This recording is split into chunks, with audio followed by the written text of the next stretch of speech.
este sentido. ¿Ya la podemos ver?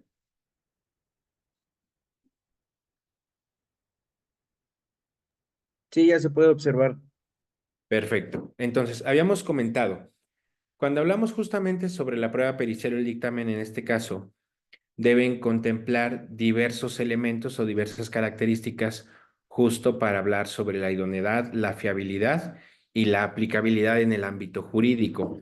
Si bien cada uno de los protocolos o cada una de las implementaciones de la prueba pericial va a depender en gran medida de la rama jurídica en la cual lo utilicemos, los elementos técnicos o fácticos, si lo vemos de este modo, pues deben cumplir con ciertos lineamientos. Entonces, en términos generales, cuando hablamos del dictamen o la prueba pericial, pues abarca lo que son una serie o un número determinado de ciencias que pueden ser utilizadas en el ámbito jurídico.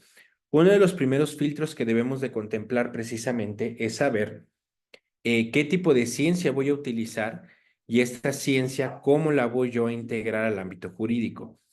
Porque recordemos que todo este proceso judicial o todo este proceso forense debe llevar una serie de pasos. Y si lo vemos en lo general, las tres características primordiales que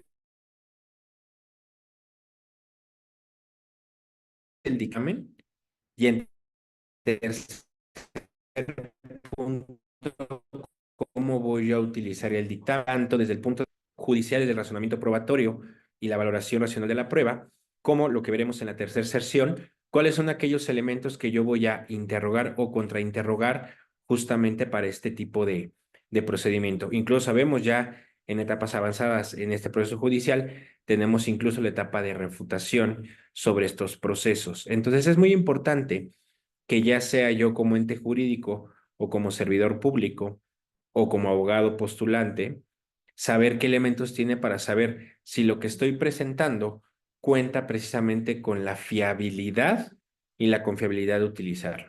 Porque si no los conocemos, ¿qué va a pasar el día de mañana, por ejemplo, cuando yo presente un dictamen por un perito, pero que no cuenta con los elementos necesarios? Pues evidentemente la utilidad de esto va a ser carente o vamos a caer en un problema. Ahora, vamos a empezar básicamente por el final y de ahí lo vamos a ir desmenuzando. ¿Alguien estuvo la sesión pasada? La que dimos el martes pasado.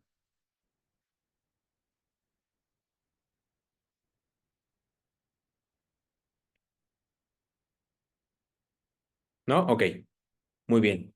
No se preocupe, maestro Dian. Entonces, esto que le estoy presentando en términos generales son los puntos, y es algo bien importante, que se deben de dubitar al momento yo de valorar un dictamen y que incluso al momento de realizarlo debo de contemplar con estos elementos. ¿A qué voy?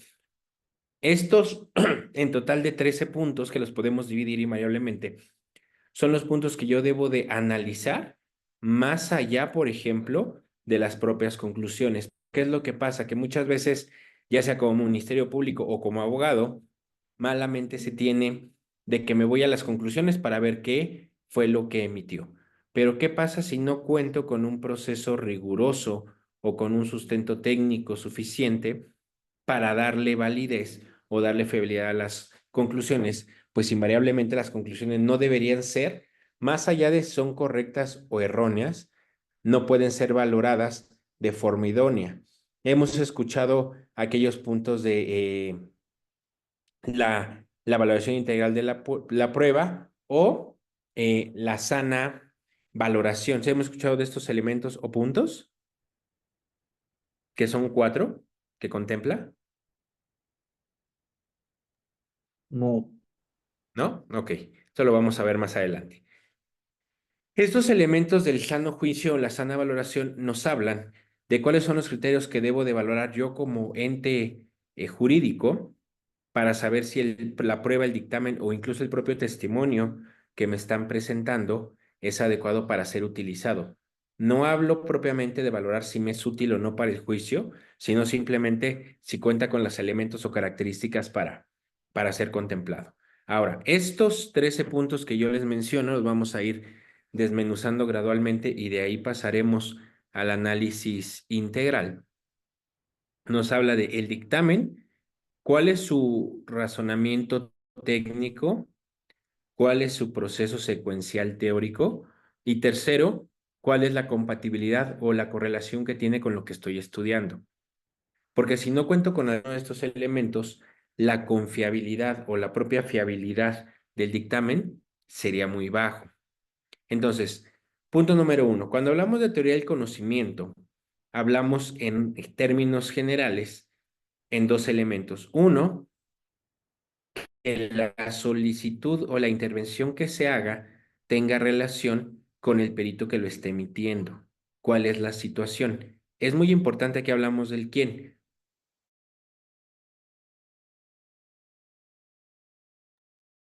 De la Por ejemplo, víctima, ¿no? ¿perdón? ¿De la víctima hablas? No, no, aquí hablo precisamente no de la víctima, sino de quién está haciendo el peritaje. ¿A qué voy? Ah, Por ejemplo, si a un criminólogo yo le pongo a hacer una mecánica de hechos, no hay una concordancia de la teoría del conocimiento, entiendo. ¿ok? Que haya una concordancia. Adelante, David.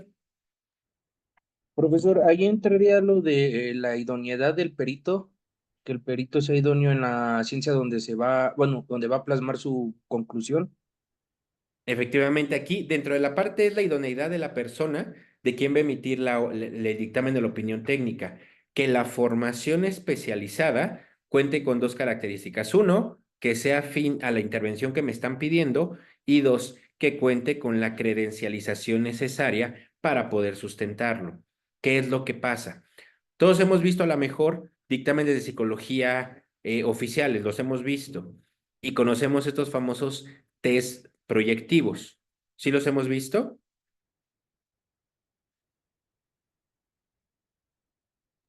Sí, Ok. ¿Qué es lo que pasa? Desde el punto de vista de la teoría del conocimiento, no cumple con los elementos. ¿Por qué? Punto número uno. El perito que está haciendo el peritaje pudiera ser perito con formación forense. Lo cumple.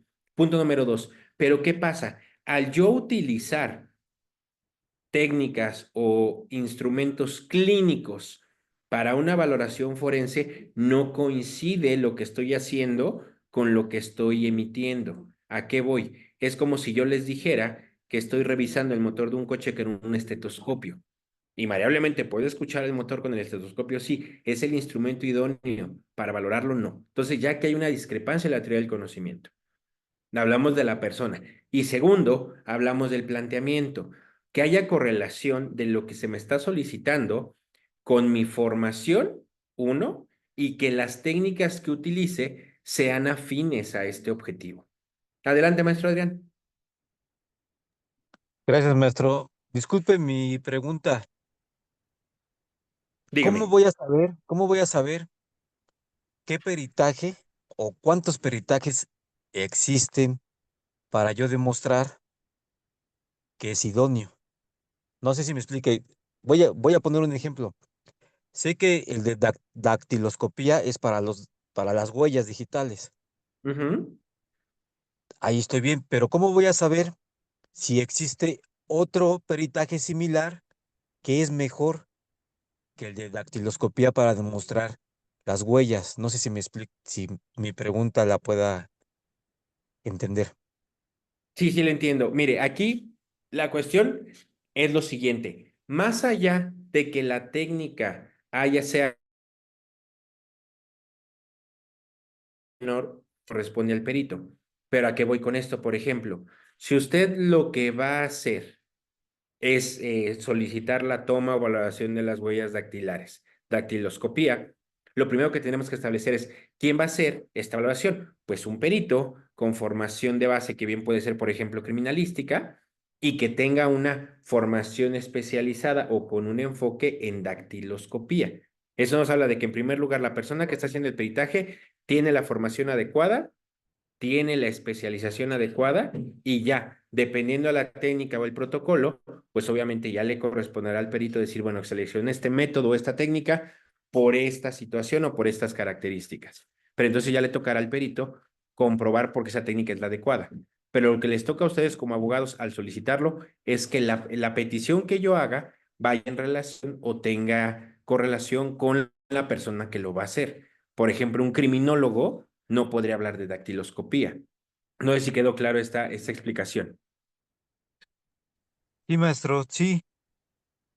Es Ok. que, bueno, mi pregunta es, voy a tratar a ver, yo, ¿cómo sé cuántos peritajes hay en el estudio del- de, de cualquier asunto? Por ejemplo, sé que existe el de criminología, el de dactiloscopía, grafología, el de agrimensura, pero ¿dónde hay un listado donde pueda saber que todos estos peritajes existen? Bueno, en este caso, uno de lo que yo le recomendaría, por ejemplo, tal cual como listado, no es que haya un listado específico de cuántos hay, sino más bien lo que tendríamos que preguntarnos es, ¿cuáles son el tipo de ciencia que yo utilice para mi caso? Pero bueno, entendiendo su pregunta, una orientación un tanto amplia, por ejemplo, nos podemos ir a la lista del Consejo de la Judicatura, que abarca en su gran mayoría casi, y lo menciono así, casi todas las áreas forenses que se pueden utilizar. Obviamente, pues tendríamos que conocer a lo mejor más allá de cuántos peritajes se pueden hacer, saber qué puede emitir cada una de estas especialidades. Por ejemplo, si hablamos de informática forense, si hablamos de actuaría forense, de victimología. Entonces, que ya son varios elementos o características que tendría que ver, bueno, un criminólogo que me puede dar, un victimólogo que me puede dar, un genetista que me puede dar, y de ahí ir viendo las posibilidades de emitir o valorar este tipo de dictámenes. Pero la realidad es que hay una cantidad muy grande de ramas forenses que se pueden utilizar. Ahora, ¿de qué va a depender? Pues del tipo de asunto o de caso que usted lleve. Claro. Quedó perfecto, maestro. Muchas gracias. No, ¿de qué maestro?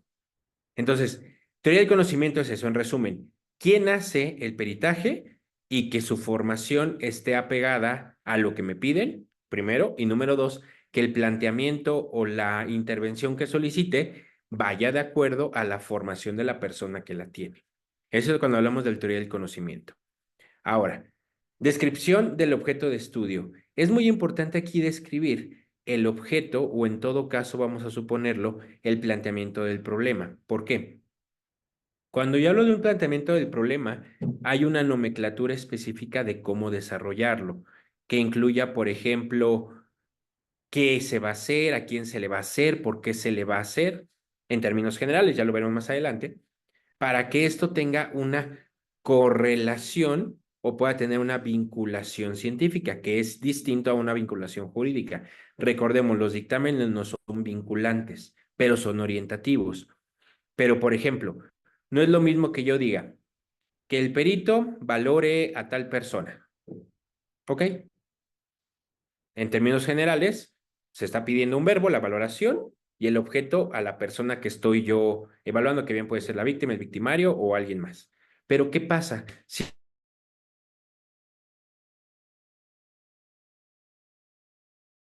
adolece el 95% de los dictámenes, una hipótesis o una serie de hipótesis. Pregunta, si yo les dijera ahorita cuántos dictámenes con hipótesis han visto, ¿qué me dirían?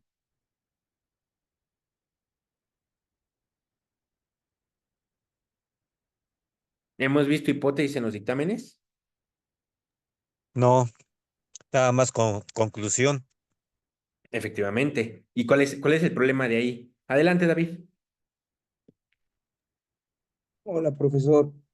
Conforme a lo de las hipótesis que menciona en cuestión de la fiscalía, en sus dictámenes no he visto, pero en manera particular, bueno, a como yo los realizo, yo pongo dos hipótesis. Siempre va a ser una por parte de la fiscalía y por parte de la mía, como perito particular. Y ahora con los elementos y el análisis técnico de estos elementos que yo tengo, los cuales, pues, como ser perito particular, quien proporciona más datos es la fiscalía, yo esos elementos los estudio, los analizo y mediante eso mis hipótesis es cuál se descarta y cuál se confirma. obviamente utilizando los métodos y técnicas adecuados a la ciencia. Un ejemplo en grafoscopía. Voy a utilizar métodos propios de la grafoscopía o como lo comentó el compañero licenciado Adrián. Si es de dactiloscopía, voy a utilizar hoy muy reciente este método, el método ASEP, para realizar un análisis de estas crestas de fricción. O utilizo la poroscopía, ¿para qué? Para darle todavía aún más certeza a mi dictamen que yo realizo. Pero en la fiscalía sí, yo nunca he visto que utilicen sus hipótesis para posteriormente decir, esta hipótesis sí se descarta y esta no se descarta. Sí, claro. Aquí es lo que usted que menciona, está bien, aunque aquí como sugerencia de observación, según los protocolos que se establecen, las hipótesis las debe establecer el propio evaluador o el propio perito. ¿A qué voy? Que las hipótesis que usted tenga, más allá de cuál es la de la fiscalía o cuál es la mía como perito particular, trazar dentro de la epistemología científica probablemente una, dos o hasta tres hipótesis, que sería en términos generales, porque esa es una parte de lo cual también se debe de establecer en los dictámenes cuando hablamos del contraste de hipótesis, que es la hipótesis de trabajo o la hipótesis uno, la hipótesis nula y en algunos casos, dependiendo la ciencia, la hipótesis alterna. De tal forma que la hipótesis 1, pues es la que yo voy a intentar confirmar. La hipótesis 0 o la hipótesis nula es que no hay correlación de lo que me piden estudiar con lo que yo encontré. Y la hipótesis alterna sería en este caso que encontré algo distinto que tiene relación con el hecho, tiene relación con lo que estoy investigando, pero no propiamente con el planteamiento. Pero recordemos que es orientativo. ¿De acuerdo? ¿Alguien tenía una duda? Sí, maestro, yo. Adelante. ¿Qué diferencia hay de la conclusión a la hipótesis con lo que acaba de explicar? Mucha. Por ejemplo, la hipótesis vendría siendo, en términos generales, una respuesta pre o una posible respuesta al planteamiento. Le voy a poner un ejemplo. Hipótesis 1 o hipótesis de trabajo que nos comentaba el iniciado ahorita. Es decir, voy a hacer un planteamiento muy, muy superficial. La firma o los trazos que están plasmados en el documento tal sí corresponden a Juan. Hipótesis de trabajo. Los trazos o la firma del documento, del documento no corresponden a Juan. Hipótesis alterna. Es decir, por ejemplo, que una persona que tiene una valoración, digamos, del dictamen, es como los trazos de la persona que estoy haciendo corresponden, por ejemplo, a una persona diversa. ¿Me explico? Entonces, en ese sentido, cuando hablamos de los dictámenes o valoraciones, estaríamos hablando de qué busco comprobar, que son o que no son, pero recordemos que en el caso yo pudiera encontrar otro resultado distinto. Eso sería la hipótesis. Y la conclusión ya es la respuesta correcta basado en el método y la técnica de decir, bueno, la persona que yo estoy o el documento que estoy evaluando me dio este resultado. La hipótesis es como lo que yo buscaría confirmar mediante la técnica. No sé si quedó más claro, licenciado. Sí, sí, maestro. ¿Ok? Disculpen que apagué el audio, pero está fallando un poco la red, entonces para que no se pierda la comunicación. ¿De acuerdo?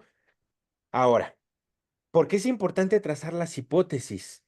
Porque es como si yo les dijera, es una respuesta, un ejemplo muy burdo, pero que nos quede un poco más claro. Yo les digo ahorita, la conclusión del dictamen es 4.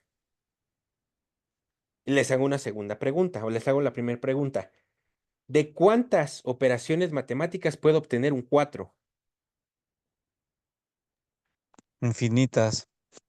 Efectivamente, pero si yo trazo en mi hipótesis, bueno, si yo sumo 2 más 2 me va a dar 4, si yo sumo o resto 8 menos 4 me va a dar 4, ya hay una correlación idónea sobre lo que yo estoy planteando. Porque si no es como decir, bueno, yo concluí esto, ¿y en qué te guiaste? En el protocolo. ¿Y tu protocolo hacia qué fue dirigido? Y ahí es donde cae el problema, porque no hay una correlación, incluso eso lo vamos a ver el próximo martes, de cuáles son los 10 elementos que coincide la valoración racional de la prueba. Y entre ellos se establece en el numeral 4 que hay una correlación entre la hipótesis y la conclusión. Si no, dentro de esos elementos que ya están contemplados en los protocolos y manuales jurídicos, si no existe una hipótesis, ¿cómo voy a comprobar la correlación entre la hipótesis y la conclusión? ¿De acuerdo? ¿Hasta aquí vamos bien? Oiga, maestro, entonces, por ejemplo, si en el dictamen no aparece hipótesis, podemos tirar ese dictamen porque no existe esa correlación de Claro. buscar la mejor técnica, porque, por ejemplo, si en criminalística buscamos, dan el, su introducción en el dictamen, le explican por qué lo hicieron, cómo lo hicieron, en qué se basaron y conclusión. Pero nosotros como abogados podemos mencionar, ese documento no es pertinente o idóneo, esa pericial, ¿por qué? Porque le faltó la hipótesis para buscar la mejor técnica. ¿Podemos mencionar eso? Bueno, aquí recordemos que tenemos que ir dirigiendo. De eso, esa es la tercera clase. Como Ah, ok, yo, ok. con base a las preguntas, evidentemente, que ese es el tip que vamos a ver ya al último, de cuál es la secuencia del interrogatorio. Le voy a mencionar por qué, licenciado. Y lo digo como experiencia en perito, ¿eh? Voy a un juicio y me preguntan, ¿cuál es su nombre? ¿A qué se dedica? ¿Cuántos dictámenes hace al mes? ¿Dónde trabaja? ¿Le pagaron por hacer el dictamen? Preguntas que ya están superadas y que no sirven para absolutamente nada. Se lo digo de forma correcta Es y de forma, correcto, sí. te voy a explicar por qué. Y lo sabe, que son las preguntas de base que hacen, ya como guión. Claro. Sí, Pero ¿qué pasaría si yo voy siguiendo estos pasos? Decir, todo el conocimiento. Ah, perito, ¿me puede decir usted a qué se dedica? Ok. ¿Con qué credenciales cuenta? Ok. O sea, de esa forma yo voy desmenuzando y diciéndole al juez, porque ¿a qué voy con esto? Y es un error que les pasa al 99.9% de los abogados. Ustedes ya no les va a pasar. Que lo que buscan es estimar las conclusiones y las conclusiones es lo que menos nos debería de importar. exacto, exacto. Es lo que no nos interesa las conclusiones, porque vamos a regresar, por ejemplo, a nuestras clases de primaria, donde nos decían, ah, bueno, tu respuesta está bien, pero como tu proceso de comprobación está mal, tu ejercicio está mal. Recordaremos esas clases que nos daban de álgebra. Y no Cierto. comprobamos de forma adecuada, pues aunque el resultado fuera correcto, no está bien el procedimiento. Entonces, ¿a qué voy con esto? Que cuando yo trazo una línea bien precisa para ir desmenuzando el dictamen, yo puedo obtener información o le doy información al juzgador y no hace falta que usted diga, ah, bueno, este dictamen no es idóneo por esto. Prácticamente al irle diciendo, me puede decir cuál es tan sencillo con lo siguiente. ¿Qué proceso epistemológico llevó? O le digo, su protocolo o la técnica que utilizó, ¿cuál es su grado de confiabilidad ante la ciencia? ¿Cuál es su rango de error? ¿Por qué academias o por qué avales académicos el instrumento que utilizó está reconocido? Y ya, ni siquiera tiene que entrar a debatir si la conclusión está bien, si no está bien, porque al final del día, de esta forma, yo voy haciendo una sana crítica de la prueba, llevando de la mano al juez a decir, mira, la conclusión puede estar muy bonita, pero ¿qué crees? Si tú valoras esto con el peso que debería tener una buena prueba, el que está incurriendo en un inadecuado razonamiento probatorio eres tú. No sé si me di a entender, Sí, perfectamente, maestro. ¿de acuerdo? Entonces, el entender estos pasos que va a decir, bueno, es que esto es mucha teoría y demás, pero el entender esto, ¿qué está pasando o cuál es la vertiente? Y lo sabrán ustedes, que todo el sistema jurídico, y no hablo solamente del penal, en todas las ramas, está virando a que la madre de la prueba es el dictamen pericial. Entonces tengo que saber precisamente cómo se conforma, cuáles son sus elementos críticos, cuáles son lo que llamamos en el ámbito forense los highlights que yo debo de tomar en cuenta para saber si una prueba adecuada o no. Porque ahora también, si yo la presento y un perito me la presenta, a lo mejor yo no soy, yo soy abogado y yo no soy ni psicólogo, ni médico, ni grafoscópico, perdón, perito en grafoscopía, pero sé los elementos que debo de considerar. Y si me entregan un dictamen que no va a ser útil, pues invariablemente me puedo yo meter el pie solito. ¿De acuerdo? ¿Hasta aquí vamos bien? Sí, maestro. Ok. Ahora, cuando hablamos del lugar de la intervención, esto es muy importante. Y del lugar de la intervención no hablo únicamente de el lugar físico. Por ejemplo, porque muchos dicen, bueno, el lugar de intervención es para criminalística o es para la necropsia, sino el lugar de la intervención es dónde realicé yo el dictamen, con cuánto tiempo yo tuve disponible las pruebas, porque de esta forma también el protocolo para desde la guardia y custodia, el procesamiento de la prueba, el levantamiento o la toma de la entrevista, es muy importante, porque al final del día, todos los datos que yo obtenga de forma inadecuada puede reducir la confiabilidad. Se contamina la muestra si lo queremos ver así. Es como decir, vamos rápidamente. A ver, psicólogo oficial. Me dice usted que le hizo la entrevista a la víctima. De acuerdo. ¿Dónde se la hizo? Ah, pues se la hice en un cubículo de la fiscalía. Ok. ¿El cubículo estaba completamente cerrado? No. ¿Cuánto tiempo disponía? No, pues se la hice en 30 minutos eh, porque tenía otros 10 asuntos que atender. O, por ejemplo, el ecosistema donde yo lo realicé era el idóneo, o sea, estaba bien iluminado, había un espacio tranquilo, o sea, todos los elementos técnicos que hablamos de la entrevista. Entonces yo voy describiendo cómo se obtuvo la muestra o cómo se obtuvo esta información. Para criminalística, pues va a ser un poco más entendido decir, bueno, cómo tuviste la muestra, cómo hiciste tu tamizaje del escenario, cómo hiciste el embalaje, cómo hiciste el marcado, pero lo mismo aplica para el momento de establecer este tipo de hechos. Vamos a suponer, de un dictamen en medicina forense. No, hiciste una clasificación, una mecánica de lesiones. ¿En cuánto tiempo la hiciste? Entonces, tuve 1 hora, tuve 3 horas, tuve 4 horas, porque el tiempo es importante, porque eso va de la mano con el tiempo que se consta o el tiempo que se cuenta precisamente para poder hacer la valoración adecuada de los elementos. ¿De acuerdo? Entonces el tiempo, incluso dónde lo hizo, cuánto tiempo, es importante establecerlo. ¿De acuerdo? Ahora, cuando hablamos de vigencia, validez y fiabilidad, aquí hablamos, perdón, propiamente de la técnica, el procedimiento, la bibliografía o los instrumentos que yo utilice para poder hacer mis dictámenes. ¿Cuál es la situación? En los dictámenes, y eso se los invito a que lo hagan ustedes como ejercicio, los dictámenes que tengan o los dictámenes que puedan acceder, revisen la bibliografía. Por normas técnicas, la bibliografía del 100% del total de las referencias bibliográficas menos del 10% no pueden ser mayor a 5 años. ¿A qué voy? A ver, Perito, me estás presentando 4, vamos a hacerlo más fácil. 5 referencias bibliográficas. De esas, y si contemplamos este lineamiento, 4 de ellas no pueden ser más viejas del 2019. Pregunta de los dictámenes que ustedes revisan o de los dictámenes que les han tocado analizar, ¿de qué año son las referencias bibliográficas que ponen? ¿Lo han hecho o lo han analizado? No, maestro, pero, por ejemplo, eso donde encontramos ese fundamento. Ah, eso está en las normas técnicas de ciencia. Básicamente, si usted se va a normativa APA, todo documento científico cuenta con estos estatutos. El dictamen, básicamente, aunque es de índole jurídico, es un documento científico de utilidad jurídica y como documento científico se apega a la normativa científica de la redacción de documentos científicos.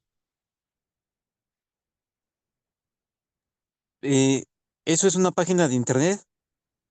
No, búsquelo como APA 7, así búsquelo, que es de lo ¿APA? que generalmente se ocupa. APA 7, ¿APA? APA 7. Ajá. Y ahí viene el lineamiento de sustento científico, que incluso si somos más puritanos, hay algunos autores que hablan que el mismo dictamen puede caer en un tema de plagio. Incluso el copy-paste en un dictamen se podría evaluar, porque al Ok. final del día se tiene que sustentar la información, porque recordemos que un dictamen o un peritaje no es hacer un resumen de la ciencia, sino es establecer la correlación de lo que estoy revisando con el hecho que estoy estudiando. Así somos muy, muy específicos, ¿eh? Pero eso ya es irnos a otros niveles, pero que se va a empezar a utilizar. Entonces hay que contemplarlo. ¿De acuerdo? Ahora, Cuando hablamos de validez y fiabilidad, hablamos de que los protocolos, técnicas o instrumentos que se utilicen, uno, validez, que sea reconocido y esté validado y o estandarizado para la población o la muestra que yo estoy haciendo. Vamos a hablar, por ejemplo, de balística, que hay un método nuevo que salió en Alemania que es perfectamente bueno para detectar que se haya percutido algún arma de fuego. Vamos a suponerlo. Pero ¿qué pasa? Que ese protocolo, aunque sea nuevo y sea reconocido en muchos países de primer mundo, si no está validado y estandarizado en nuestra población, pudiera reducir su validez, porque no sé si para la población o el tipo de muestra que yo tengo aquí es útil. Lo mismo aplica para todas las ciencias. Y entonces, si sumamos la vigencia con la validez, nos da la fiabilidad. Es una ecuación matemática. Si la vigencia es adecuada y la validez es idónea, entonces hablamos de que es fiable poderlo utilizar. A la inversa, entre menor vigencia y menor validez tenga, pues la fiabilidad va reduciendo. ¿Sí vamos bien hasta ahí?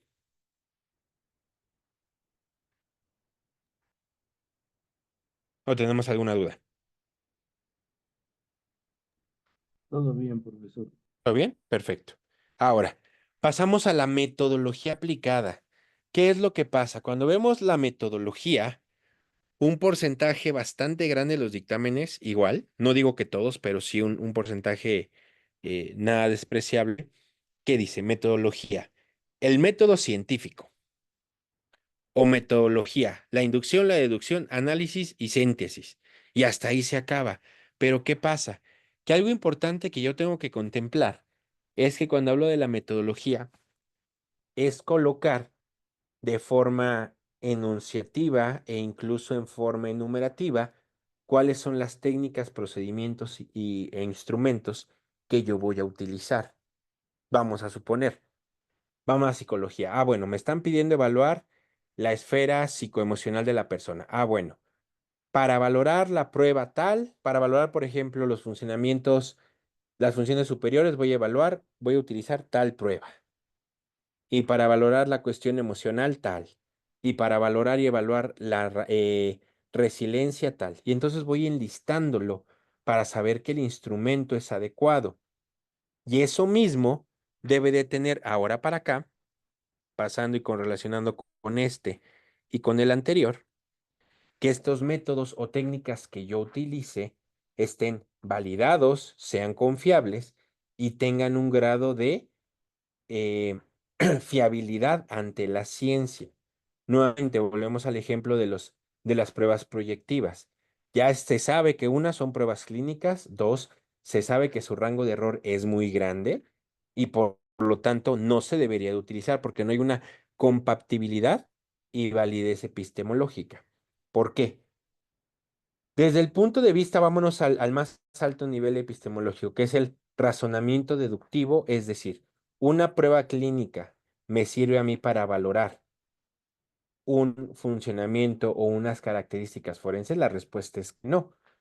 O una prueba que me sirve a mí, por ejemplo, un instrumento que está hecho para evaluar depresión, ¿me va a servir a mí para poder evaluar resiliencia? Indiscutiblemente no. Debe haber una correlación del razonamiento deductivo, ¿de acuerdo? Para generar una validez epistemológica, que bajo el razonamiento es decir, a ver, me estás pidiendo que evalúe a una persona. Los instrumentos que utilizas son para evaluar comportamiento, cuestión emocional, cognitiva de una persona.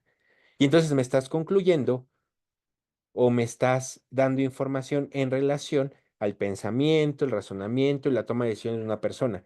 ¿Hay relación epistemológica? Sí, porque lo que se te pidió estudiar lo utilizaste con lo que se debe y concluiste lo que se esperaba concluir. Y no me refiero de esperar en el sentido de la respuesta que esperaba el solicitante, sino que los resultados tienen relación en el cómo lo hiciste y a quién se lo hiciste. Aquí regresamos nuevamente a esto, que no puedo valorar yo una validez y confiabilidad o compatibilidad epistemológica si no cuento con hipótesis. ¿Sí vamos bien?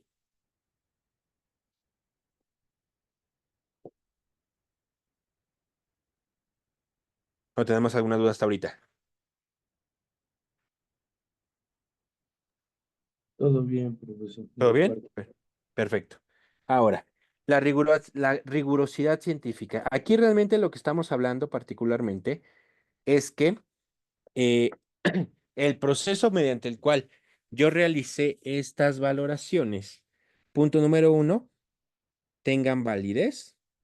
Punto número dos, se haya hecho en el entorno, el tiempo y las condiciones adecuadas. Punto número tres, que el método sea el adecuado para valorarlo. Entonces ustedes se fijan, estos elementos que yo estoy trazando van dándole sentido y van robusteciendo al siguiente. Si yo utilizo un método adecuado en las condiciones adecuadas y con una aplicación idónea, pues invariablemente hablamos que la rigurosidad científica o la riguridad científica es adecuada. Punto número, o más bien el elemento siguiente, aplicación de protocolos. Es muy importante saber a qué protocolos se está apegando o bajo qué protocolos se está relacionando o haciendo este dictamen. ¿Por qué? Recordemos, desde el punto de vista técnico, tenemos dos tipos de protocolos aplicables. Uno, lo que son los protocolos orgánicos, por un lado, y dos, lo que son los protocolos técnicos científicos. ¿A qué me refiero con esto? Sabrán ustedes que en las fiscalías, pues se encuentran con protocolos orgánicos de actuación, donde el perito se tiene que apegar a estos lineamientos y a estos puntos y estos estatutos para establecer precisamente los protocolos a realizar. Pero, ¿qué es lo que pasa? Por otra parte, existen otros protocolos que son de aplicabilidad nacional y son de aplicabilidad incluso internacional. En este caso hay un debate de decir, bueno, ¿a cuál me voy a apegar? Por ejemplo, como perito oficial. La respuesta, según la Suprema Corte, al menos aquí en México, dentro de estos dos manuales que los invito a leer, que es el manual de la prueba pericial de la doctora Carmen Vázquez y el de razonamiento probatorio de Jordi Ferrer, establece que los protocolos orgánicos quedan superados por los protocolos internacionales. Entonces, ¿cuál es la situación? Que el perito, ya sea oficial o ya sea particular, debe de apegarse a los lineamientos, ya sea de aplicación nacional o abierta, o a protocolos internacionales de actuación. ¿Cuál es otro de los problemas que tenemos, al menos aquí en México? Que con independencia de los protocolos de actuación orgánicos que ya les mencioné, existen protocolos de aplicación nacional basados en la técnica o la ciencia de la cual estamos hablando, pero ¿qué pasa? Muchos de ellos están desactualizados. Platicaba justamente hace un par de semanas con una perito en fotografía y decía, bueno, sí, tenemos un protocolo que está reconocido a nivel nacional, pero es del 2009. Estamos hablando que prácticamente en 5 años va a tener 20 años de la última revisión. Uno de los retos y uno de los compromisos que se tienen como academias forenses es eso, ir actualizando e ir adaptando los protocolos a las necesidades que se tienen. Por ejemplo, incluso todos hemos escuchado del protocolo de Estambul sobre tratos crueles, inhumanos y degradantes y de tortura. ¿Qué pasó? Su última adecuación o revisión fue por ahí del año 2022 y que incluso ya el próximo año se planea hacer una nueva adaptación y adecuación por las necesidades y la evolución que ha tenido este tipo de problemática jurídica y social. Entonces, esto mismo y estos protocolos tendríamos que establecerlo tanto en la metodología como en la vigencia. El protocolo que estás utilizando sí, es vigente para la ciencia que tú estás haciendo, sí o no. ¿De acuerdo? Ahora, pasamos para acá. Planteamiento de hipótesis. Sí o sí, recordemos que el dictamen es un documento científico antes que jurídico, es algo bien importante. Debe de contar con los elementos técnicos de un protocolo de investigación. Y como todo protocolo de investigación, uno de los elementos primordiales de este es justo el establecimiento de la hipótesis. ¿Por qué? Porque entonces aquí pasamos a este punto que tiene relación este con el siguiente, la comprobación y contraste de hipótesis. Yo hago una comprobación. ¿Cómo comprobé mi hipótesis? Ah, bueno, basado en los protocolos, la metodología y los instrumentos que yo enlisté y que me sirven para que haya una respuesta adecuada para el planteamiento. Y entonces debo de contrastarlo, porque sí o sí, al menos debo de tener yo dos hipótesis, donde sí hay relación y donde no hay relación. Y entonces, si yo no hago este contraste de hipótesis, entonces, ¿contra qué estoy comparando mis conclusiones? Volvemos al ejemplo del 4. Mi conclusión en el 4, ¿contra qué lo comparo? ¿Contra una multiplicación, una resta, una división, una raíz cuadrada? ¿Contra qué? A eso nos referimos con contraste de hipótesis. En la vinculación analítica es lo que les decía. El dictamen no es vinculatorio, eso lo tenemos claro, pero desde el punto de vista de índole científico y técnico, sí hay una vinculación analítica. Y aquí contamos con tres elementos que son bien importantes. Como abogados debemos de contemplarlo. Vinculación 1, que haya relación entre el conocimiento científico o la teoría del conocimiento y el dictamen emitido. Esa es la vinculación analítica. Número 2, que el protocolo, la técnica o los instrumentos realizados o implementados tengan relación con, aquí vamos a esto, la hipótesis planteada. Y punto número 3, que el conocimiento científico sustente la conclusión emitida. ¿De acuerdo? De tal forma que la información científica que yo tengo aquí tenga relación con lo que estoy concluyendo. Yo estoy estudiando a lo mejor, por ejemplo, niveles de etanol en sangre. Y mi marco teórico habla sobre niveles de metanol en sangre. Digo, es un ejemplo muy burdo, pero habla de que no hay una vinculación analítica de decir, lo que yo estoy plasmando de mi marco teórico tiene relación con mi conclusión, sí o no. Y aquí nuevamente regresamos a esto. La información que yo estoy plasmando o el marco teórico que yo estoy estableciendo es vigente, válido y fiable para el contexto y la temporalidad del estudio, sí o no. ¿De acuerdo? Entonces, todo esto en resumen, para que haya una suficiencia de conclusiones, yo tuve que haber integrado al menos estos, perdón, 11 puntos previos para decir que la suficiencia de conclusiones es 1. ¿La conclusión tiene o no relación con la hipótesis planteada? 2. ¿El protocolo por el cual obtuve las conclusiones es el idóneo? Y punto número 3, que tiene relación con, por eso lo puse aquí separado, con el margen de error admisible. Las técnicas y métodos que yo utilicé, ¿cuál es su margen de error? ¿Qué quiero decir con esto? ¿Qué tanto se puede equivocar el perito aún aplicando el protocolo como debe de ser? ¿A qué voy con esto? Toda ciencia, todo instrumento y toda batería que yo utilice tiene un rango de confiabilidad. Incluso genética, por decirlo así, que es una de las ciencias más exactas, tiene un rango de error, pero debe ser un rango de error admisible. Y ahí entonces hablamos del grado de confiabilidad o en su caso sobre sensibilidad y especificidad. ¿Hasta aquí vamos bien? ¿O tenemos alguna duda?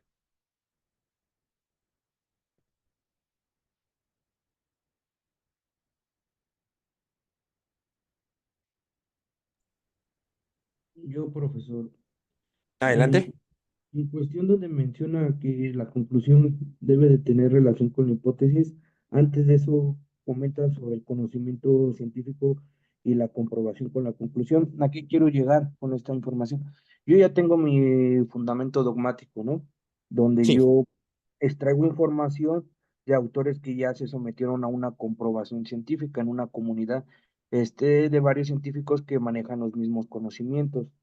Ahora, la pregunta que hacen en el desahogo de una pericial, en el en el margen de error de la pericial en criminalística, yo hago mención que este se reduce a conforme a los métodos y técnicas utilizados, porque si estos métodos y técnicas utilizados lo utiliza una persona a la cual tenga los mismos conocimientos, ya sea aquí o en otro país, le va a dar el mismo resultado, con eso se reduce el margen de error. ¿Yo estaría mal en esa exposición o usted qué comentaría, cuál fuera su expresión en esta pregunta que se fuera realizada a su persona? Bueno, en este caso, lo que tenemos que considerar es que dentro de criminalística hay procedimientos, protocolos o en su caso técnicas que yo utilice. Y cada uno de estos en algo que yo llamo, digo, es un concepto de farmacéutica, pero que me gusta aplicarlo aquí, que se llama la IPP, que vendría siendo la información con la cual yo tengo de esa técnica. Hay información y eso indudablemente yo los invito a que lo revelen. No le tendría el dato, le inventaría el dato, pero hay información de decir, por ejemplo, el grado de confiabilidad de la técnica de recolección de muestras o la técnica de recolección de inicios tal es de 0,86. Y así lo puede encontrar, no con ese grado, no con ese porcentaje, no nos quedemos con esa idea. Pero entonces ya se han hecho estudios de decir, bueno, dentro de esta técnica que ya está validada y estandarizada, ya se obtuvo un porcentaje o ya se obtuvo un número que me dice a mí cuánto yo me puedo equivocar. Entonces, ¿yo qué le sugeriría como retroalimentación? Que dentro de los protocolos, técnicas o procedimientos que usted haga, investigue, porque puede que no los haya, pero muy seguramente debe haber. Investigue cuál es su grado de confiabilidad, cuál es su grado de error o su margen de error que tienen esas técnicas. Y de forma abierta o de forma amplia, yo le invitaría a ya sea ponerlo en el dictamen, que es lo que se sugiere, decir, bueno, esta técnica que utilicé, tal, sirve para esto y su grado de confiabilidad es esto. ¿Cómo yo voy a cuantificar la fiabilidad de mi dictamen? Matemáticamente decir, bueno, si sumamos la prueba 1, la prueba 2, la prueba 3, me da un grado de confiabilidad de 0,86. ¿Qué quiere decir con esto? Que puedo tener un margen de error del 14%. Y entonces ya eso está sustentado en el conocimiento científico y además le doy un valor cuantificable para decir, no la utilicé solo porque yo digo o porque a mí me enseñaron, sino que dentro de su grado de confiabilidad es de las pruebas que tienen un grado más alto que otras. No sé si quedó clara la respuesta. Sí, profesor, excelente. Nada más una última, nos comentó dos bibliografías, una de Carmen Vázquez, ¿verdad? Carmen Vázquez y de Jordi Ferrer. Jordi Ferrer. ¿Ese de cuál es el de Jordi Ferrer? Razonamiento probatorio. Ah, correcto, sería todo. Muchas gracias. ¿No de qué? Entonces, hasta aquí de estos 13 puntos, ¿tenemos alguna duda o pregunta?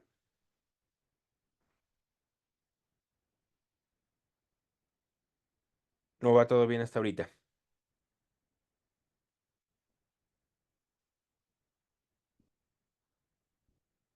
¿Ninguna? Ok, entonces continuamos.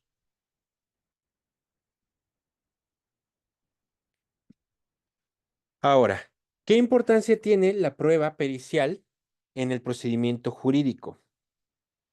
Cuando hablamos de la importancia que tiene la importancia de la prueba pericial, es amplia, pero no es absoluta. ¿A qué voy? Tenemos que contemplar que dentro del razonamiento probatorio y toda esta valoración de las pruebas, pues está la cuestión de los argumentos, los testimonios, declaraciones, prueba pericial, pero ¿cuál es la situación? Y ese es un punto que tenemos que considerar. La prueba pericial vendría siendo hacer en todo caso la prueba más objetiva en el ámbito jurídico. ¿A qué me refiero con esto? Que al otorgarle un proceso o un filtro de cientificidad, eso implicaría que entonces el perito o el dictamen que yo estoy observando, pues invariablemente cuenta con un grado de confiabilidad alto, porque tiene un protocolo, tiene un estatuto estandarizado, tiene un método de comprobación y algo que debemos de considerar, es medible, comprobable y reproducible. ¿A qué me refiero con esto? Medible, que es cuantificable. ¿Cómo? Ya les di uno de los elementos para cuantificar. Comprobable, que en términos generales, ¿qué se esperaría? Y ahí habla de la técnica epistemológica, que sería un perito con una formación equiparable a el que hizo el dictamen, teniendo a la mano las mismas pruebas y elementos y utilizando los mismos instrumentos, baterías o cuestionarios, ¿se obtendría un resultado parecido o similar? La respuesta es que sí, porque recordemos que en el ámbito forense no es susceptible o no debería de ser susceptible a quién lo aplica o a quién lo interpreta, porque al final del día hay estatutos y protocolos. Sería lo mismo a decir que si yo pongo a sumar 2 más 2, a uno le va a dar 4, a otro le va a dar 8 y a otro le va a dar 5. ¿De acuerdo? Esos son los tres elementos que debemos de considerar. Ahora, ¿qué es lo que pasa? Desde el punto de vista de la conceptualización de la prueba o del dictamen forense, estos 5 elementos son los que tenemos que considerar. Cuando hablamos de la forma, nuevamente, y esto ya forma parte tanto de el perito cuando realiza el dictamen, como de la persona que va a valorar la prueba o el dictamen en este caso. La forma vendría siendo entonces, uno, ¿quién lo hace? Dos, ¿cómo se le pide la intervención? Y tres, ¿qué tiene para hacerlo? De tal forma que, en primera instancia, el decir, el perito cuenta con el perfil idóneo para realizar el dictamen, sí o no. Dos, la petición. El planteamiento del problema o la solicitud que se haga tiene relación, uno, con el hecho que se investiga y dos, con la expertise del perito. Y punto número tres, que hablamos de la suficiencia. El perito, o más bien los elementos que se presentan, son suficientes para poder realizar un dictamen o una valoración forense, sí o no. Aquí hablamos de algo que se llama, en términos de investigación, el muestreo. ¿A qué voy? Con una sola valoración, por ejemplo, de psicología, me es suficiente para entender todo el cuadro complejo de lo que es la psique de una persona. La respuesta es que no. Entonces, estos elementos se deben de considerar precisamente para hablar de que en forma, antes de pasar a todo lo demás, en forma, el dictamen cuenta con las características necesarias para llevarse a cabo, que sean los requisitos de realización. De ahí entonces pasamos justamente a el contenido. Aquí hablamos del contenido entonces de cuál es el planteamiento del problema, cuál es la hipótesis, cuál es la metodología, cuál es su grado de confiabilidad, cuál es su proceso de contraste de hipótesis, cómo se obtuvieron las conclusiones. Aquí ya hablamos de cómo se desarrolló el dictamen. Cuando hablamos entonces ahora de la definición propiamente, estaríamos hablando de que las conclusiones emitidas tienen relación, uno, con el procedimiento y dos, con el hecho que yo estoy estudiando.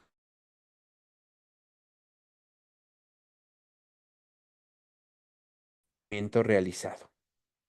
Naturaleza jurídica, pues hablamos de qué es lo que se nos está pidiendo en el ámbito jurídico, decir, bueno, primero, sobre la rama del derecho que estoy interviniendo. Porque recordemos que, por ejemplo, un dictamen, vamos a suponer, de criminología, no va a ser el mismo como lo voy a emitir para el derecho familiar, porque se utiliza criminología en el derecho familiar, como en el derecho penal o en el derecho civil. Entonces, la naturaleza jurídica es importante, hablando justamente de la protocolarización de la intervención forense. Y posteriormente las características, que aquí tendría que ver con los 4 puntos de la sana crítica que vamos a ver el próximo martes. De decir, bueno, el perito, la expertise, la experiencia, la formación, la forma en que se valoraron los elementos y las pruebas, tienen relación y son suficientes para emitir el dictamen, sí o no. ¿De acuerdo? ¿Dudas con estos 5 puntos?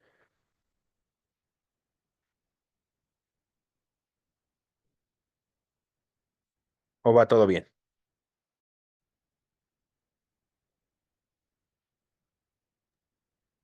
Todo bien, profesor. ¿Todo bien? Ok. Entonces ahora, ¿qué tiene que ver con esto? Cuando hablamos de la objetividad del perito, que tiene que ver en primera instancia con la forma y con ese primer punto de la evaluación racional de la prueba sobre el perfil del perito. 1. Aproximación del tema y presunción de objetividad. Esos son los dos elementos que yo tengo de contemplar para saber si el dictamen, desde el punto de vista de la formación del perito, puede ser utilizado de forma idónea y valorarse adecuadamente.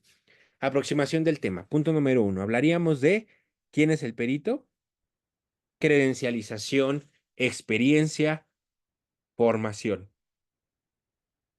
Punto número 2, que a lo mejor pudiera ser redundante, pero supieran cuántos errores hay en este tema, de decir que la intervención solicitada tenga relación con el perfil del perito. Nuevamente, aproximación del tema. Y punto número 3, que de forma, aquí estaríamos hablando entonces, en meternos un poquito al tema del contenido, que una relación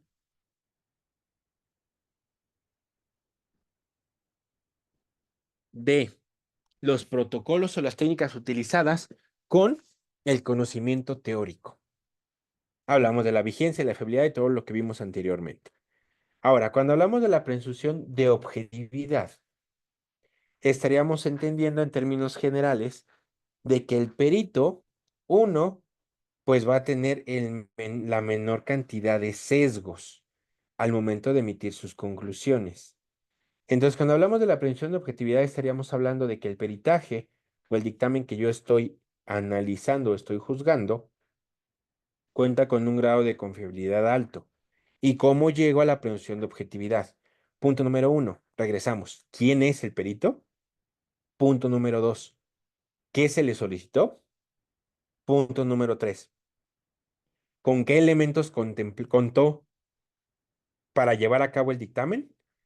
Punto número 4, que los procedimientos que utilizó tengan un grado de confiabilidad alto. De tal forma que al ir sumando estos 4 elementos nuevamente desde el enfoque cuantitativo, yo puedo establecer que el rango de subjetividad es poco, porque lo que estoy viendo o lo que estoy analizando es la aplicación de un protocolo o la aplicación de una serie de pasos. Más allá de la experiencia del perito, más allá de que sea famoso, reconocido el perito, es cómo llevó a cabo el procedimiento. ¿De acuerdo? Ahora, dentro de este punto de la metodología aplicada al dictamen, aquí estaríamos hablando del contenido. Estamos hablando de 4 elementos importantes. Punto número 1, datos históricos. Cuando hablamos de los datos históricos, hablamos en este caso de 2 rubros o 2 subclasificaciones. Punto número 1. ¿Cuáles son los antecedentes del hecho o qué fue lo que pasó? Punto número 2. ¿Qué elementos o qué pruebas o qué información se obtuvo a través de ese hecho? A eso hablamos de los datos históricos.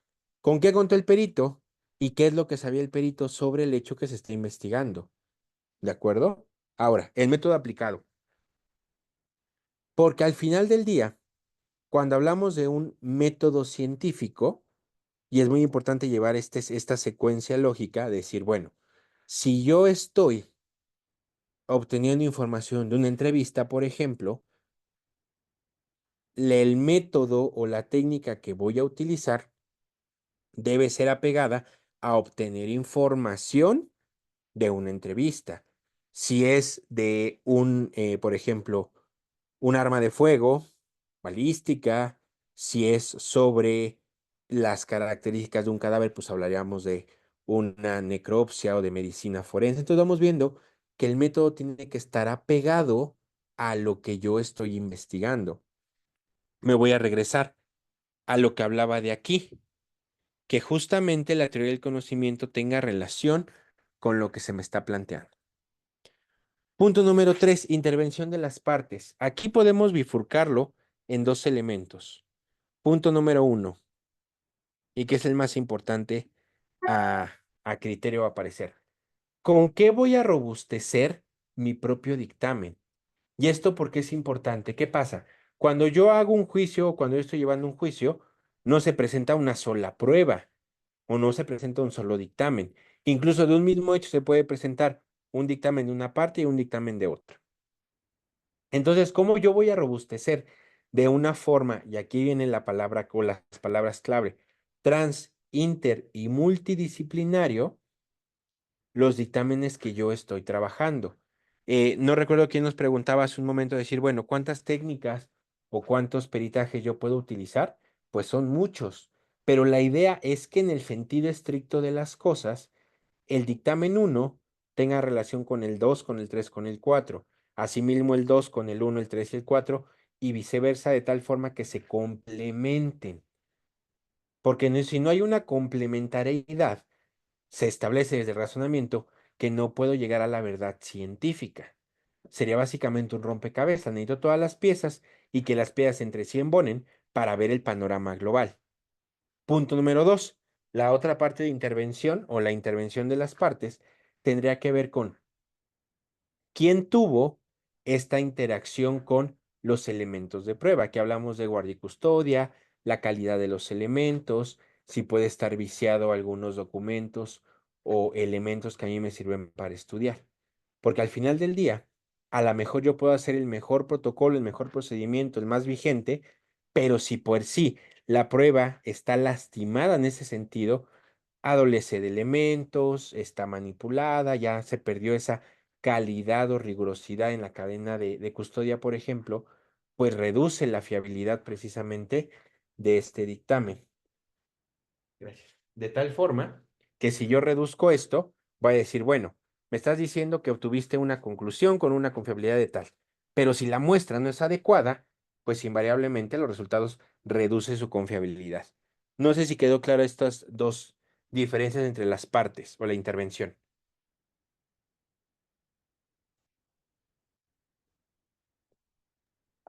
En, en ese orden de ideas, en lo de la intervención de las partes sería en cuestión como el primer respondiente, que es el que va a tener el contacto con el lugar de intervención. Posteriormente eso le hace una entrega, recepción del lugar de la intervención a los peritos. Ahí sería como la intervención de las partes en cuestión de los protocolos por los cuales se rigen el primer respondiente, cómo priorizó ese lugar de la intervención. Exactamente, esa sería una parte de la intervención. Ahora sí, una parte de la intervención de las partes. Es decir, bueno, yo llegué al lugar de los hechos. ¿Cómo se preservó? ¿Quién lo preservó? ¿Y cómo lo hizo?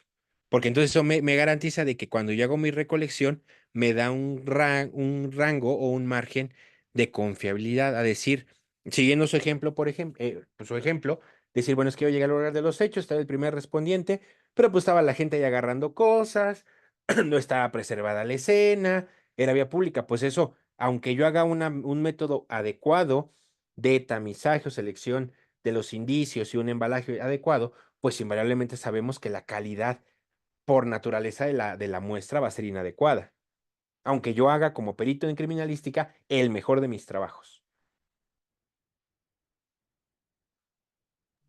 Correcto, profesor, muchas gracias. ¿No? ¿De qué? Y le voy a poner otro ejemplo. Hemos escuchado sobre psicología del testimonio.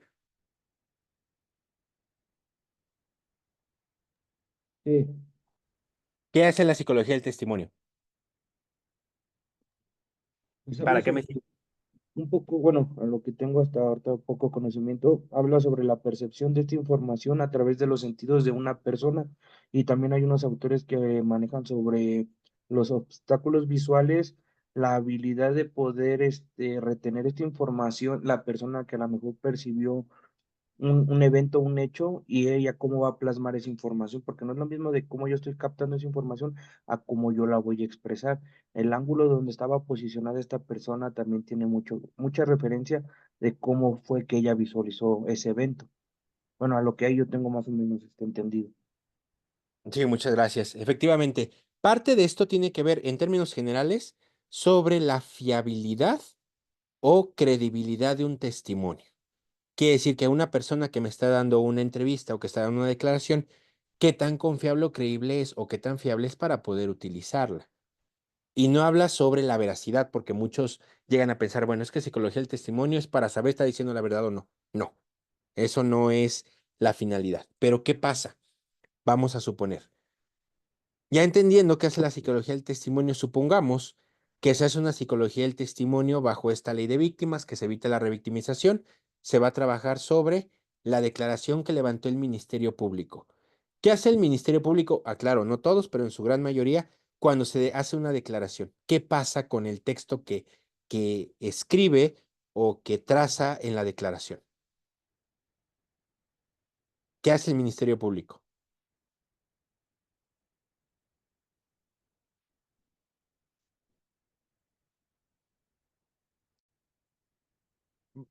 Si lo vemos en un sentido estricto, y lo digo porque se hizo una investigación, igual les comparto ahí el documento, de decir, bueno, que para ustedes lean las declaraciones del Ministerio Público. En muchas ocasiones, eh, no es que modifique la declaración, no es que cambie o le meta, sino que lo escribe con las propias palabras del Ministerio Público. De decir, y entonces yo me dirigí de forma vertical, ascendente hacia la persona. Obviamente una persona que está declarando no utilizaría esas palabras. Prácticamente el Ministerio Público estaría parafraseando lo que la persona está declarando. Pero ¿qué pasa? Que esos vicios de esas palabras o esas frases que se pueden utilizar está induciendo un ruido en la prueba o induciendo esto que le llamamos como un sesgo en la prueba porque no es una declaración fidedigna evaluar, porque estaríamos aquí, por ejemplo, si lo vemos en un sentido estricto, evaluando dos psicologías testimoniales, el del Ministerio Público y el de la víctima. No sé si quedó claro hasta aquí.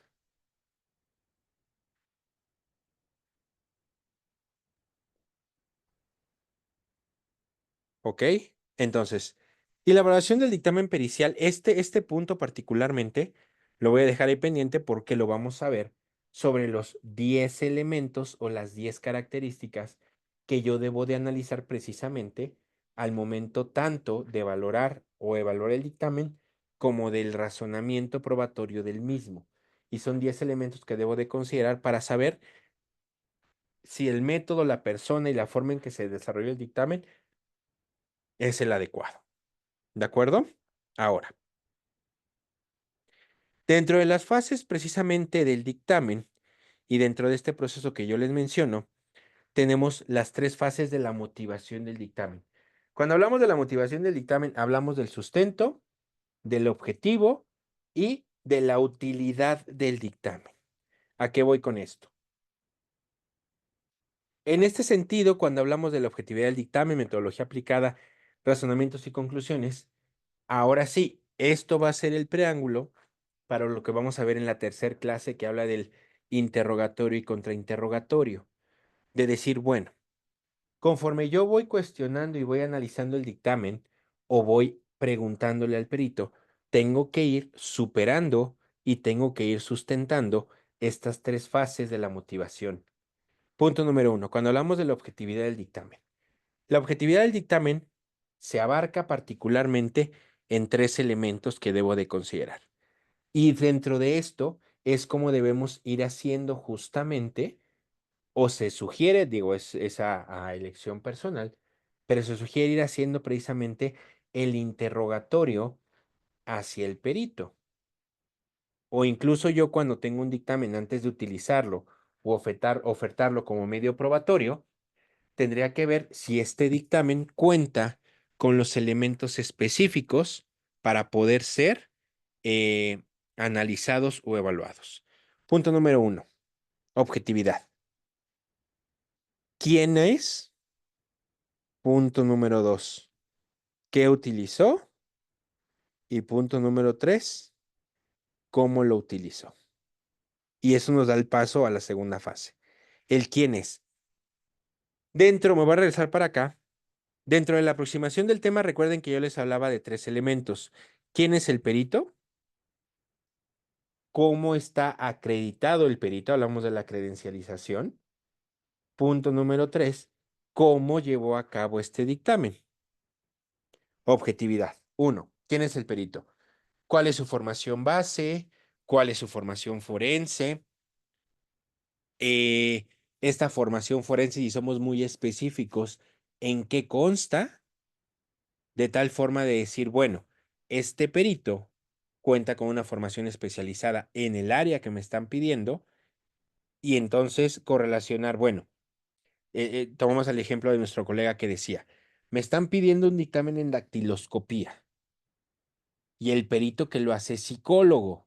No hace sentido epistemológico o un razonamiento deductivo decir, bueno, un psicólogo tal vez pudiera tener conocimiento de dactiloscopía, indudablemente, pero desde el punto de vista de objetividad, pues no es la persona idónea para valorar esto. ¿De acuerdo? Punto número 2, ¿qué utilizó? Recuerdan que yo les decía sobre los hechos históricos o los elementos que yo contemplo para poder hacer este estudio. Tuve a la vista la víctima, o tuve a la vista la carpeta, o tuve determinado número de documentales médicos, tuve el lugar de la intervención de los hechos, quién la preservó, cómo preservó. Vamos viendo toda esta objetividad de tal forma que si vamos siguiendo esta secuencia y lo vamos cuestionando así, vamos estableciendo si, antes de llegar a esto, el proceso por el cual se realizó el dictamen es adecuado. ¿Y cómo lo vamos haciendo? Me voy a regresar mucho.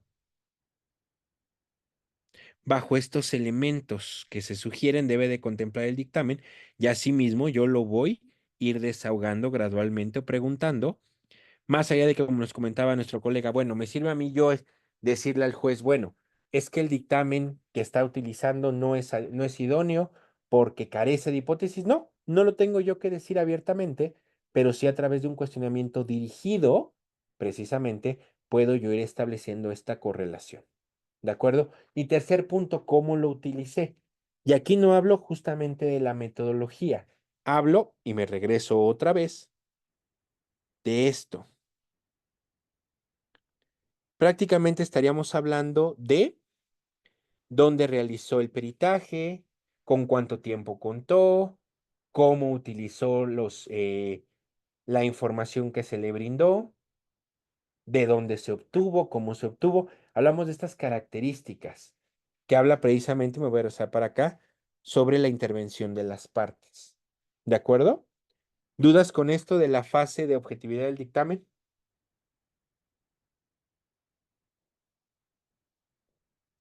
¿O vamos bien?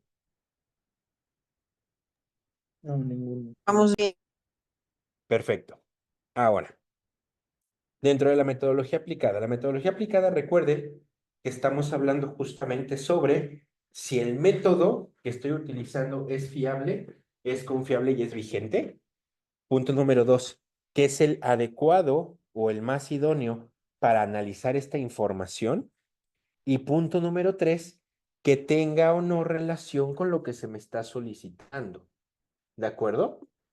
De tal forma que si yo establezco una explicación concreta, decir, bueno, el método que yo utilicé es el idóneo porque está hecho para esta población, porque cuenta con los para poder establecer una conclusión fiable, tiene un grado de confiabilidad alto, está reconocido por este colegio. Más allá de explicar el método, porque muchas veces las preguntas es, ¿y qué método utilizo? Ah, pues el deductivo, inductivo, analítico y de síntesis. Ok, pero no se abona de decir, bueno, el protocolo o el instrumento que yo utilicé puede llegar a ser útil por esto y por esto y por esto. Volvemos nuevamente, tengo que yo decirle al juez por qué sí utilicé este y no utilicé el otro. Pero es importante hacer en esta comparación de decir, bueno, sí, existen otros métodos y técnicas, pero, digo, no tan explícitamente, pero yo utilicé este porque es el que tiene mayor grado de confiabilidad, está estandarizado para el fenómeno o la situación que yo estoy estudiando y además el grado de confiabilidad es alto. Y entonces voy yo llevando de la mano a entender al juez el por qué este dictamen tiene un peso científico alto, no mayor, porque recuerden que aquí no es que un peritaje sea mejor que otro, En el sentido estricto de la palabra, pudiera ser que sí, pero hablamos de que su peso o su confiabilidad científica es más alta. ¿De acuerdo? Y entonces, siguiendo este mismo proceso y este mismo análisis, estaríamos entrando a razonamientos y conclusiones. Y el razonamiento y conclusión no es otra cosa más que consta de 3 elementos. Uno, la forma en que yo correlaciono el conocimiento teórico con la aplicación científica es el adecuado. Hablamos de que la ciencia está vigente, hablamos de que el procedimiento o técnica es el adecuado, y entonces yo hago un razonamiento de decir, bueno, la conclusión que obtuvo tiene un grado de confiabilidad alto porque es el instrumento más vigente con mayor grado de confiabilidad. Punto número 2, que haya una correlación científica y racional o incluso hasta lógica de la hipótesis con la conclusión.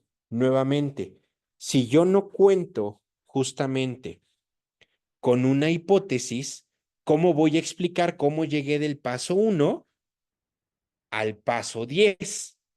Y yo solamente explico del 5 al 10. ¿Qué va a pasar con los otros 4 pasos previos? Que puede tener una gran variabilidad al momento de entenderlo o de razonarlo. Yo tengo que llevar gradualmente en mi explicación o en el dictamen al juez, precisamente, cómo voy yo a o cómo yo establecí esta correlación de decir, bueno, mi planteamiento fue este. De este planteamiento yo obtuve esta o esta hipótesis. Por lo tanto, para comprobar estas hipótesis, yo utilicé del 1 al 5 estos protocolos y estas técnicas que están avaladas y reconocidas, lo vamos a ver el próximo martes, de estos conocidos criterios Daubert o los criterios de evaluación racional o la sana crítica, para entonces compararlo y hacer un cotejo con lo que la ciencia dice. Y ya al llevar todo este proceso y todos estos pasos, ya las conclusiones que yo obtuve, entonces, más allá, como les decía en el interrogatorio, más de decir, obtuve yo estas conclusiones, es decir, señor juez, todo el proceso que yo hice es más útil para razonarlo y para valorarlo que la propia conclusión. Pero, ¿qué es lo que pasa? Y aquí vamos a pasar al punto número 3. Pero, ¿qué es lo que ocurre? Sí, cuando yo interrogo, hacíamos el ejercicio hace un momento, decir, ¿cuál es su nombre? Tal. ¿A qué se dedica? A esto. ¿Sabe por qué está aquí? Sí, por la intervención que se me solicitó tal fecha. ¿Cuántos dictámenes hace al mes? ¿Le pagaron por hacer su dictamen, sí o no? Entonces, son preguntas que son, digamos, de cajón. No es que sean malas o no es que no sean útiles, porque al final del día se busca nuevamente sobre el acercamiento a la objetividad y la presunción de objetividad.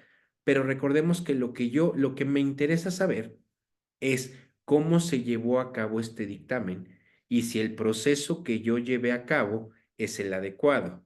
¿A través de qué? Del cuestionamiento de estos 13 elementos que vimos anteriormente, siguiendo la fase 1, 2 y 3 del razonamiento, para entonces llegar aquí al nivel, a la pregunta o al proceso 3. Y la pregunta primordial, que no es que la hagamos de forma idónea o de forma directa hacia el perito, o que el propio interrogador lo establezca, es ¿qué tan confiables son tus conclusiones? Esa es la pregunta primordial que nos debemos de hacer al momento de estudiar o de analizar un dictamen. ¿Por qué? Porque si yo digo, bueno, perito, ya ¿qué hizo en su dictamen? Pues hice el método científico, tomé en cuenta este elemento, cotejé estos elementos con la bibliografía más vigente y útil para el caso, y mis consideraciones técnicas fueron estas y mis conclusiones fueron estas. Y ya. Pero ¿qué pasa si yo no voy siguiendo esta analogía secuencial de decir, paso 1, ¿qué buscaba analizar? Paso 2, ¿cómo desmenucé y analicé la información? Paso 3, ¿contra qué lo comparé? Paso 4, ¿cómo relacioné estos hallazgos con el hecho que estoy estudiando? Paso 5, ¿existe o no relación con el hecho que se está investigando y la información que obtuve? Paso 6, ¿Cómo comprobé o cómo le doy un grado de confiabilidad a mis resultados? Ah, pues mediante este protocolo, este instrumento, esta y esta bibliografía. Para entonces llegar a la fase 3, las conclusiones. Mis conclusiones son confiables porque hice todo lo anterior.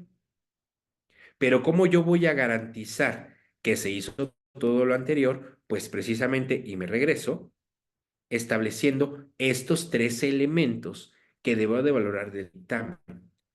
Pero todo esto que yo les presenté ahorita va más allá desde el punto de vista en el juicio, sino que yo al momento de revisar el dictamen que yo estoy presentando o de evaluar el dictamen que voy a interrogar o que voy a cuestionar, ¿qué es lo que pasa? Y no me dejarán mentir ustedes, dirán, bueno, es que ya que llegue voy a destrozar al perito en el estrado.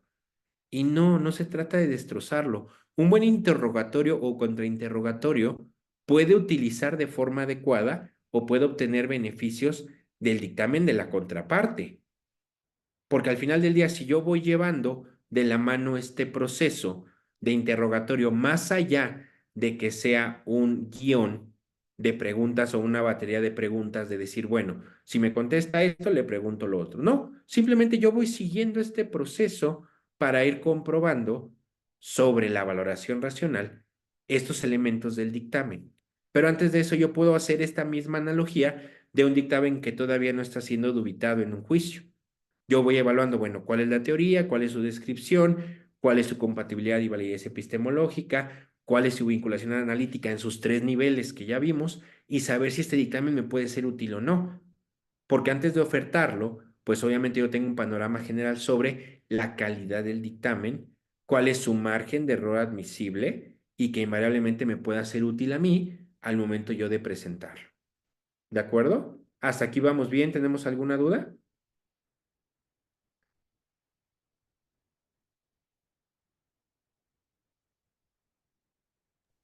Sin preguntas. Ok. Entonces, ya que tenemos estos 3 elementos o estas 3 características, ¿qué pasa con la valoración racional? Y con esto vamos a hacer el preámbulo justamente para la sesión del martes.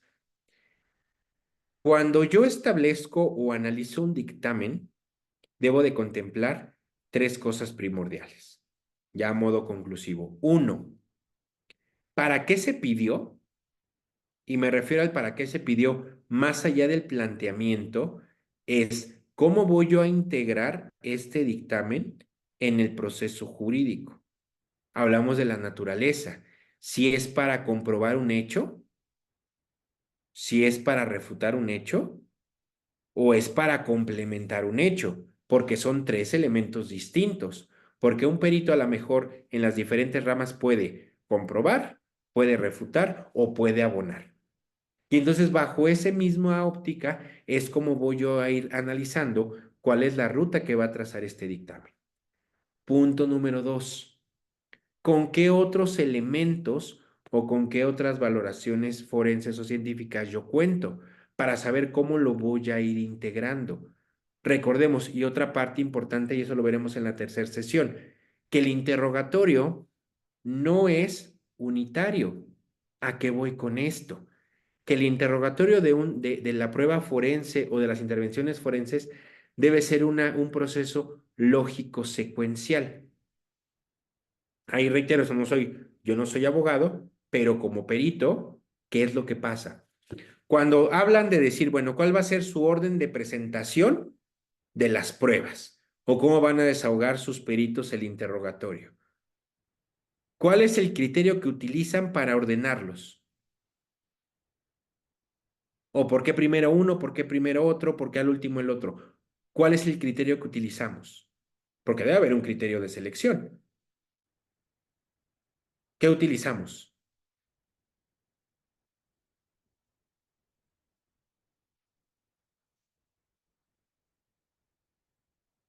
¿Abogados? ¿Qué me dicen? ¿Podrá repetir la pregunta, profesor, por favor? Claro que sí. Cuando estamos en etapa de juicio que dice, bueno, ¿cómo van a presentar a sus elementos de prueba? Decir primero el médico, luego la víctima, luego el criminólogo, luego el criminalística. ¿Cuáles son sus criterios de selección para el orden numérico de presentación. ¿Cómo lo seleccionan? Para decir quién va primero y quién va después. Sería en base a la importancia de lo que se quiere acreditar. ¿Y cómo selecciona la importancia? ¿Importancia en qué sentido?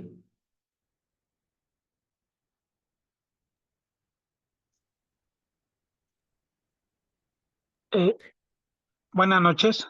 Buenas noches. Considero que la selección un criterio sería ir acreditando el hecho conforme fue sucediendo, y por eso primero estaríamos con las víctimas o los testigos directos, posteriormente con periciales y por último documentales.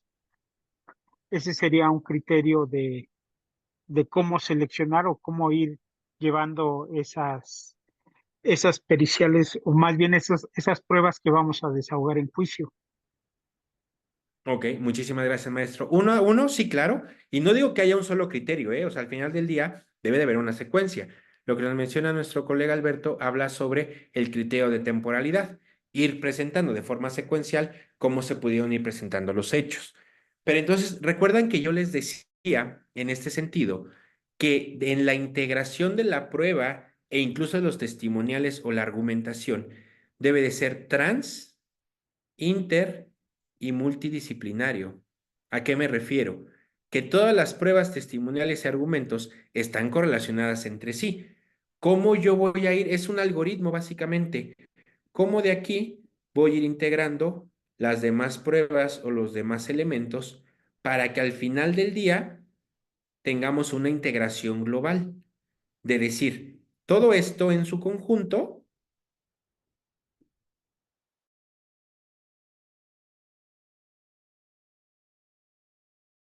nada.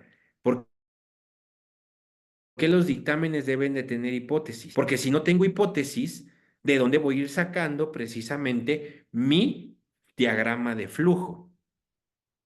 ¿Y qué es lo que pasa? Que cuando presentamos el dictamen, presento el último bloque y a lo mejor presentaré el segundo, pero todo lo de aquí no lo sustraigo y realmente es lo sustancial de un dictamen o de una prueba pericial. ¿De acuerdo? Y ahora, el tercer elemento, las conclusiones.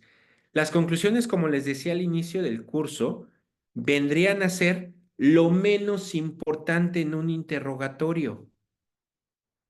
Y les explicaba por qué. Porque si yo le doy la mayor relevancia a las conclusiones y resto importancia o le doy un menos valor al cómo se llevó a cabo el procedimiento, tal vez la conclusión es buena, pero si todo el procedimiento adolece de todos estos elementos que yo les presenté, regreso a esta pregunta que les decía, ¿qué tan confiable es la conclusión al momento de utilizarlo? Al juez, ¿qué le va a interesar? Le deberá interesar, sí, las dos partes, qué está concluyendo y cómo obtuvo esas conclusiones. Pero dentro de este proceso del razonamiento probatorio, antes de que el juez pueda escuchar las conclusiones, tendría que saber si el procedimiento y el protocolo que se llevó a cabo fue el idóneo o el adecuado precisamente para poder valorar estas conclusiones. Decir, bueno, ya me dijiste, tu método fue el adecuado, tiene un grado de confiabilidad alto, tiene coherencia y tiene un sustento epistemológico de razonamiento deductivo idóneo. Entonces ya dime tus conclusiones y ya entonces las puedo utilizar para poder yo saber si esto me es útil a mí para tomar decisiones o no. Pero si yo no hago todo este desmenuce o todo este análisis del dictamen, pues invariablemente no se va a poder contemplar esta objetividad o esta proximidad del dictamen. E incluso estos elementos que yo les presentaba son los elementos que evalúa un metaperitaje. Platicábamos sesiones anteriores. ¿Para qué me sirve un metaperitaje? No sirve para decir que las conclusiones están mal. No sirve para dar conclusiones diversas, decir, esa no es, sino la buena es esta. No, el metaperitaje lo que analiza son estos elementos que se estamos presentando, que son estos que les expliqué al inicio, y saber si el procedimiento por el cual se llevó a cabo el dictamen fue adecuado o no. Es decir, este dictamen o esta prueba pericial es idónea y es fiable para poder ser utilizada o considerada en su valoración racional, sí o no. Y entonces aquí vamos viendo cuáles son los elementos a dubitar, a interrogar y a valorar de la prueba pericial o del dictamen. ¿Hasta aquí tenemos alguna otra duda o pregunta? No, maestra, gracias. No, no ¿Ninguna? de- Perfecto. Entonces, en términos generales, lo que estamos, dejo de compartir aquí. Prácticamente estos elementos que yo les presenté y que vimos, habla sobre cuáles son los criterios y elementos que debe de contar el dictamen. Y recuerden que el dictamen tiene los tres elementos, nuevamente de forma resumida, tres elementos. ¿Quién lo hace? ¿Cómo lo hace? ¿Y qué se obtiene del dictamen? Y estas tres partes deben tener correlación científica y técnica y tiene que llevar una secuencia lógica, que es lo que veremos entonces el próximo martes, cuáles son esos 10 criterios que debe de tener la prueba de su valoración racional. Veremos los 4 elementos y las 4 características de la sana crítica de la prueba y cuáles son las etapas y las fases mediante la cual voy haciendo este razonamiento probatorio de la prueba. Pero lo primero que tengo que hacer antes de poder hacer todo este proceso es saber cómo está conformada la prueba. Básicamente y en resumen, esto que vimos hoy es la anatomía del dictamen. ¿Cuáles son las partes, los elementos y de qué se conforma cada uno de estos mismos? ¿De acuerdo? ¿Tenemos alguna opinión, sugerencia, comentario o duda antes de cerrar la sesión del día de hoy? No, nos profesor. podría, buenas noches, ¿nos podría compartir material para estudiar y repasar el tema? Claro que sí, con todo gusto. Incluso hay un libro, déjenme ir por él, se los voy a enseñar, que habla precisamente de esto. Es un libro que habla del metaperitaje, pero explica muy claramente y es muy cortito, precisamente porque nos establece estos elementos que yo puedo analizar de un dictamen, cómo lo puedo valorar, cómo lo puedo analizar y además, cómo sé si este dictamen que me están presentando me va a servir a mí. Y les voy a explicar por qué, como a modo de experiencia y todavía que tenemos algunos minutos. ¿Qué pasó? Si yo presento un dictamen, digamos, y propio, vamos a suponer, yo como abogado presento un dictamen en psicología. Y entonces, ¿qué pasa? Que al momento de estar interrogando yo a mi perito y propio que yo oferté, y yo le hago esta secuencia o esta analogía de preguntas, yo mismo, y a mí, digamos, que me interesa yo acreditar lo que el perito concluyó, yo mismo puedo tirar mi propia prueba, porque yo estaría presentando las falencias que presenta el perito. Pero si yo hago un análisis minucioso del dictamen antes de presentarlo, pues obviamente no es que lo haga a modo, que es algo, dicen, bueno, lo quiere hacer a modo, no. Las conclusiones las va a omitir el perito, pero quiero saber que el trabajo que me están haciendo cuenta con las características necesarias para ser útil. Porque si no, pues obviamente ustedes solo se van a poner el pie al momento de presentarlo ante un tribunal. ¿De acuerdo? Este libro, a ver si lo alcanzan a ver, es un libro que sacó justamente el INACIPE hace, si no me equivoco, unos 2 o 3 años, que habla sobre el metaperitaje en el procedimiento penal acusatorio. Que si bien habla del peritaje y del dictamen en el sistema penal, pero como les dije, al final del día, un dictamen lo puedo presentar en civil, en familiar, en mercantil, en penal, pero obviamente cada uno tendrá sus especificaciones. No va a ser va a ser la misma metodología, pero el alcance que tenga va a ser distinto. Presentar un dictamen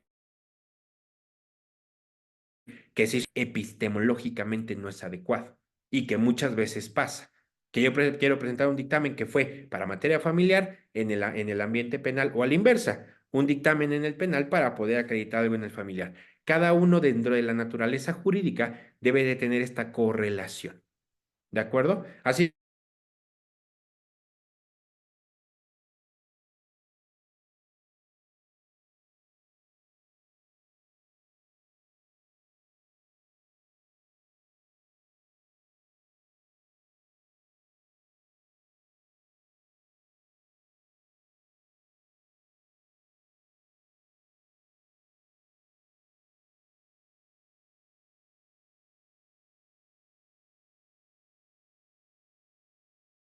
mismo.